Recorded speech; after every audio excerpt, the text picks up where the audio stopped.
Welcome to my channel unity station. 25 April 2025 Jagran Samvad की speed 80 word पर minute रहेगी। आज का शीर्षक है पाकिस्तान को सख्त संदेश। तो आइए स्टार्ट करते हैं। स्टार्ट। मधुबनी पहुंचे प्रधानमंत्री मोदी ने पाकिस्तान की ओर संकेत करते हुए उसे पहलगाम हमले का अंजाम भुगतने के लिए जिस तरह कठोर शब्दों में चेताया, उससे यह स्पष्ट है कि वह आतंकवाद और उसे पालने पोसने वाले पाकिस्तान को सबक सिखाने के लिए संकल्पबद्ध हैं। पाकिस्तान को सीधा संदेश देने के लिए उन्होंने खास तौर पर अपनी बात हिंदी के साथ अंग्रेजी में कही, ताकि दुनिया को भी पता चले कि भारत अब चुप नहीं बैठने वाला।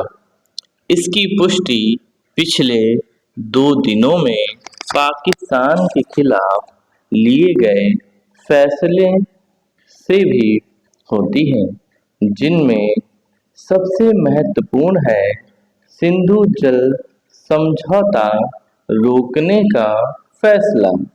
चूंकि यह समझौता पाकिस्तान के साथ युद्धों के दौरान भी कायम रहा, इसलिए यह सहज ही समझा जा सकता है कि भारत अब आतंकवाद से लड़ाई के मामले में आर पार के मूड में है।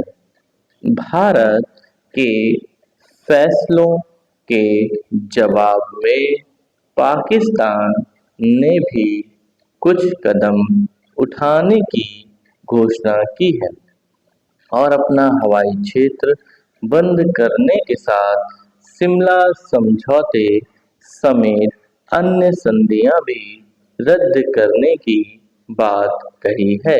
यदि वह ऐसा करता है तो अपने कब्जे वाले भारतीय भूभाग से अपने दावे को और कमजोर करने के साथ भारत को नियंत्रण रेखा पार करने की छूट ही देगा। एक तरह से वह शिमला समझौते से पीछे हटकर भारत की मदद ही करेगा। पाकिस्तान ने यह भी कहा है कि सिंधु जल समझौता रोकने का मतलब युद्ध की घोषणा करने जैसा है। चूंकि भारत पाकिस्तान को सबक सिखाने के लिए उसके खिलाफ सैन्य कार्रवाई भी कर सकता है, इसलिए वह अपने लोगों को भारत का डर दिखाकर अपने पक्ष में माहौल बनाने में जुट गया है। पाकिस्तान और विशेष रूप से उसकी सेना की यह पुरानी और गंदी आदत है कि भारत के हमले का खतरा दिखाकर अपनी जनता को यह बताने की कोशिश की जाए कि उनकी रक्षक वही है और इस बहाने अघोषित रूप से देश पर शासन किया जाए और उसके संसाधनों की लूट खसोट की जाए।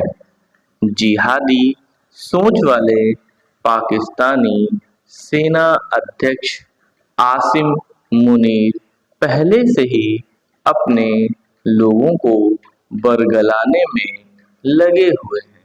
उनके उस भाषण की अनदेखी नहीं की जा सकती जिसमें उन्होंने हिंदुओं और भारत के खिलाफ जहर उगलने के साथ कश्मीर को अपनी गर्दन की नस बताया था। इसी के चंद दिनों बाद पहलगाम में लोगों की पहचान करके जिस तरह चुन चुन कर मारा गया, उससे इस नरसंहार के पीछे आसिम मुनीर का ही हाथ दिखता है। भारत को पाकिस्तान को सबक सिखाने के साथ ही एक तो यह ध्यान रखना होगा कि देश के आर्थिक हितों पर आंच न आए, और दूसरे यह कि पाकिस्तानी जनता यह समझने में समर्थ रहे कि आसिम मुनीर अपनी गलतियों पर पर्दा डालकर उसके भविष्य से खेल रहे हैं। समाप्त।